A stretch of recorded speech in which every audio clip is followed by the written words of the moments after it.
Do you dismiss your own ideas or judge your own desires because you think they're crazy? Or do you allow yourself to want what you want and to do what you want? You're listening to Pure Light, where we explore how you can believe in yourself and be happy with who you are so that you feel worthy of your craziest dreams and confident in your power to make them happen. My name is Ailey. I'm a coach, writer, and Kundalini yoga and meditation teacher. This is episode 100. So I wasn't planning to talk about anything related to the rules inside your head in this episode, because last week I said I was done with that, but apparently I wasn't, because I can't do that. That's crazy. Could be a rule in your head. I know that it's been one in mine that for many years made me feel like I couldn't do what I wanted to do. Like, for example, when I wanted to take 6 months off to reevaluate my life, and then when I wanted to quit my job.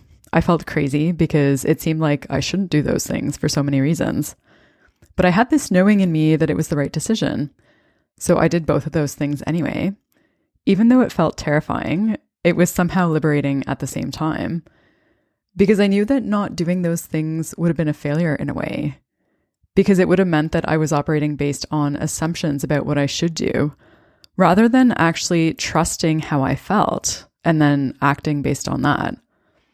And as a result of that, it felt like I was driving my life instead of the rules inside my head making my decisions for me. Like I actually trusted myself enough to make those decisions.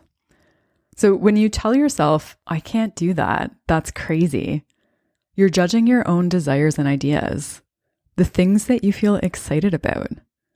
You're telling yourself, I shouldn't want this. I shouldn't want what I want. Which means that at some level, there's a lack of alignment between who you are and who you think you should be.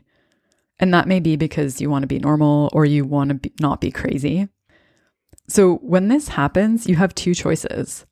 The first one is to give yourself permission to want what you want, to trust those ideas. And the second one is to keep fighting yourself and trying to convince yourself that you want what you think you should want. So if you give yourself permission to want what you want, it's liberating. It frees up mental and emotional energy because you're no longer creating conflict within yourself and having that battle between what you want and what you think you should want. But if you don't give yourself permission, you're creating inner conflict every time you try to manipulate yourself into wanting the thing that you think you should want. And Steven Pressfield actually talked about crazy ideas in the context of writing and creativity recently. He was talking specifically about how to decide what to write next. And here's what he said. For me, the craziest, least likely ideas have always worked out the best. Why? Here's my theory. Because those ideas aren't crazy at all. They only seemed crazy to me at their inception because I was thinking with my head. The sphere of creativity does not operate by the same laws as that of normal conventional enterprises. So what can we take away from this? The thoughts in your head are not necessarily a reliable way to assess the craziness of an idea because they come from your mind, and your mind is biased. It's trying to protect you. I've talked about this before. So it can default to a perspective automatically, such as the perspective, that's crazy. You can't do that. So in other words, the perspective that dismisses your desires and what you want. Your mind is also looking at it from the perspective of what it knows. So it's comparing what you want to past experience and to what everyone else is doing, because that's what it does.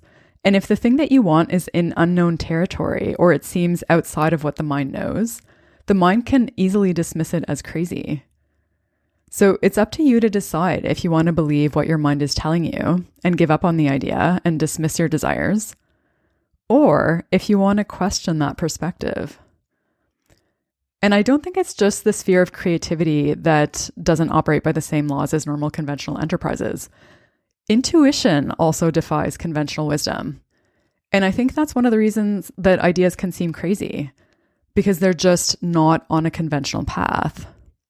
And to take this one step further, picking the craziest idea is the thing that will make you feel the most alive, because it's the one that'll take you furthest out of your comfort zone, which is where you really get to see what you're capable of.